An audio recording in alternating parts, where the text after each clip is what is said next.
안녕하세요. 김병호입니다. 본 채널에서는 PM복 개정 8판의 내용을 중심으로 해서 여러분들이 PMP 수험을 준비하는 데 도움이 되는 내용도 공유하겠습니다. 오늘은 그 첫 번째 영상으로 PM복 지침서 8판의 구성 체계에 대해서 살펴보겠습니다.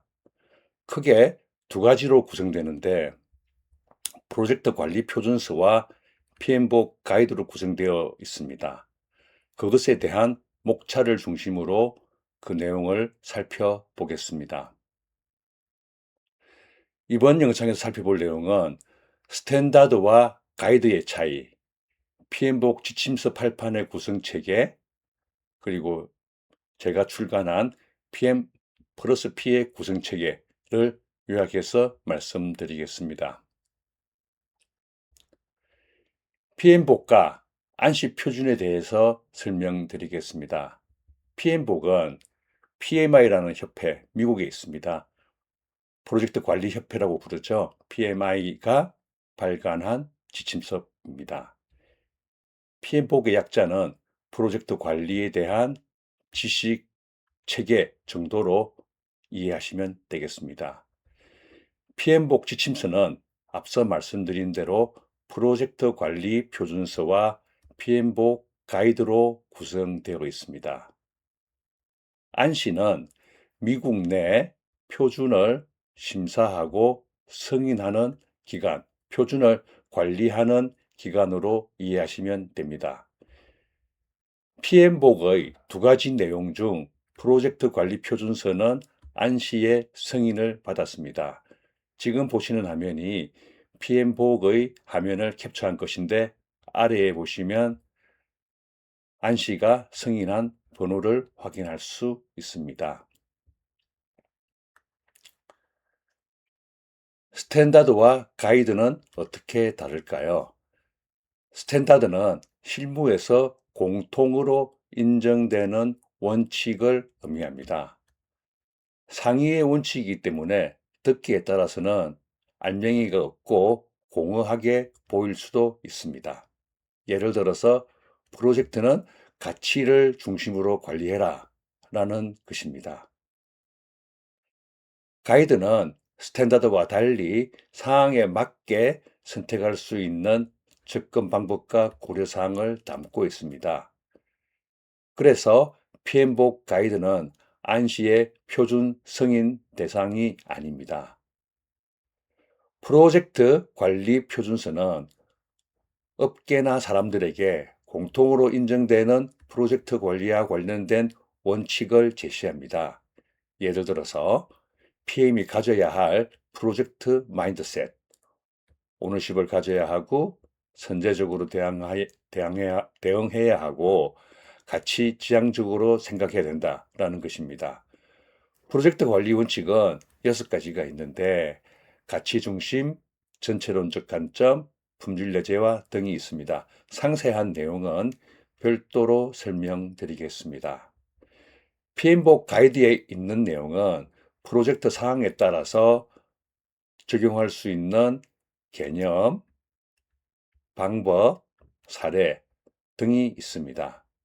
가장 중요한 것은 프로젝트 성과 영역, 퍼포먼스 에어리어라고 하는데 쉽게 프로젝트 관리 프로세스라고 생각해도 됩니다. 예를 들어서 범위, 일정, 재무, 리스크와 같은 것들이 성과 영역에 해당합니다. 이 각각의 성과 영역, 즉 프로젝트 관리 프로세스의 투입물, 인풋은 무엇으로 하고 투렌 테크닉은 어떻게 되고 아웃풋은 뭐가 나오는지를 정의한 것도 PM복 가이드에 포함되어 있습니다. 그리고 프로젝트 관리 프로세스를 PM복이 제시하지만 프로젝트 사항에 따라서 테일러링, 즉 조정해야 할 필요가 있습니다. 그럴 때 어떤 측면에서 무엇을 어떻게 조정하면 되는지에 대한 가이드도 PM복 가이드에 포함되어 있습니다. 예를 들어서 스탠다드에서는 프로젝트는 가치 중심으로 관리를 해라고 하지만 PM복 가이드에서는 가치를 비즈니스 케이스나 편익 관리 계획서에 정의하고 이러한 것들은 우선순위 기법에 따라서 조정할 수 있다 등의 내용들을 설명하는 것이 그것에 포함됩니다. PMBOK 지침서 개정 8판의 구성 체계를 말씀드리겠습니다. 몇 번 말씀드렸지만은 PMBOK 지침서는 프로젝트 관리 표준서와 가이드로 구성되어 있습니다. 프로젝트 관리 표준서는 PMBOK 가이드에게 사고방식과 행동을 가이드합니다. 프로젝트 관리 표준서의 구성은 개요, 가치 전달 시스템, 관리 원칙, 생애 주기가 있습니다. 가치 전달 시스템의 구성 내용은 가치를 창출하는 구성 요소, 프로젝트, 프로그램, 포트폴리오에 대한 내용을 설명하고, 그리고 프로젝트가 처한 환경, 그리고 여기에 환경은 프로젝트 외부 환경과 조직 내부의 환경도 프로젝트 관점에서는 환경 요소가 됩니다.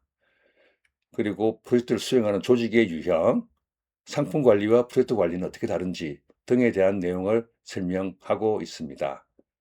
프로젝트 생애 주기에서는 프로젝트 단계, 프로젝트 개발 방식, 프로젝트 개발 방식은 우리가 흔히 방법론이라고 부르는 것과 유사하다고 생각하시면 되겠습니다. 적용형은 애자일을 이야기하고 예측형은 폭포수 방법론을 의미합니다. 그리고 이러한 개발 방식, 즉 프로젝트 상황에 맞는 방법론을 선택할 때 고려할 사항도 여기에 포함됩니다. 인도는 딜리버리를 이야기합니다. 케이던스는 주기를 의미하고요. 그래서 프로젝트를 수행하는 도중에 몇 번의 딜리버리를 할 것인가, 종료할 때 한 번 하는 것이 나은지 아니면은 프로젝트 수행 도중에 주기적으로 딜리버러블을 만들어내는 것이 좋은지에 대한 내용을 포함합니다. PMBOK 가이드에 대한 내용은 핵심은 프로젝트 관리 성과 영역입니다. 전체 가버넌스, 범위, 일정, 재무, 이해관계자, 자원. 자원은 인적, 물리적 자원을 포함합니다. 리스크, 이렇게 둘, 넷, 여섯, 일곱 개의 관리 성과 영역으로 구성됩니다. 그리고 이러한 관리 성과 영역, 즉 관리 프로세스를 프로젝트 상황에 맞게 어떻게 조정하면 좋은지 각각의 프로세스에 대해서 요 성과 영역에는 하이로 프로세스가 포함되는데 40개의 프로세스가 있습니다. 40개의 프로세스별로 인풋은 무엇이고 아웃풋은 무엇인지, 그리고 도구와 기법은 어떻게 되는지를 정리를 했습니다. 특이한 점은 이 투입물과 산출물, 도구 및 기법을 관리 프로세스와 상관없이 정리를 했다는 것입니다. 따라서 상세한 내용을 보기에는 독자들이 혼란을 겪을 수가 있습니다. 이 프로세스의 투입물과 산출물에 대한 상세 내용을 보려면 다른 챕터를 봐야 되기 때문이죠. 이러한 수험생들의 불편을 해소하고자 PM 플러스 P는 구성 체계를 조금 차별화했습니다. 나머지 요소들은 다 똑같은데 4와 5를 2에 다 포함했습니다. 그리고 프로젝트 관리 성과 영역별로 각 성과 영역 말미에 그 영역에서 자주 출제되는 문제의 유형, 그리고 그 유형을 풀어나가는 해설을 포함했습니다. 오늘 말씀드린 내용을 요약하면 다음과 같습니다. 스탠다드는 공통으로 인정되는 원칙이고, 가이드는 사항에 맞게 선택할 수 있는 접근 방법과 고려 사항입니다. 스탠다드에 해당하는 것은 프로젝트 관리 표준서고, 가이드에 해당하는 것은 PMBOK 가이드입니다. 프로젝트 관리 표준은 프로세스 적용에 필요한 사고방식을 안내합니다. PM 플러스 P는 PMBOK과 달리 투입물, 도구 및 기법, 산출물을 가장 관련된 프로세스에 포함하여 수험생들의 편의성을 제고했습니다. 감사합니다.